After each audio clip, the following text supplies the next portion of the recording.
У экспазіцыі прадстаўлены больш за 30 работ, якія прымушаюць задумацца над хуткаплыннасцю жыцця, над дабрынёй і мудрасцю. Мастачка працуе ў разнастайных тэхніках: батык, роспіс, барэльеф, декупаж, кераміка, жывапіс, графіка. Вдохновляет жизнь, вдохновляет все, семья, люди, природа, Бог вдохновляет, внутренний мир каждого человека вдохновляет. Все что угодно может быть. Цветочек, настроение вдохновляет.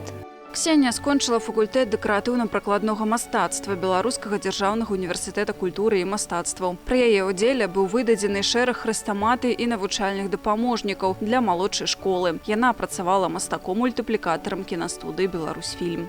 Я вообще люблю экспериментировать с разными техниками, с разными возможностями, вариантами. То есть хочется в каждой работе либо повторить предыдущую, либо в этой же технике, но какие-то другие цвета, материалы, и пальцами, и руками, и тряпочками, и кисточками, и фактурные, и гладкие. У жанравай разнастайнасці пераважаюць нацюрморты і партрэты, створаныя алеем, акрылам, тэмперай і акварэллю. Наведаць выставу беларускай мастачкі Ксеніі Місан-Быстровай у Нацыянальнай бібліятэцы можна да 31 студзеня.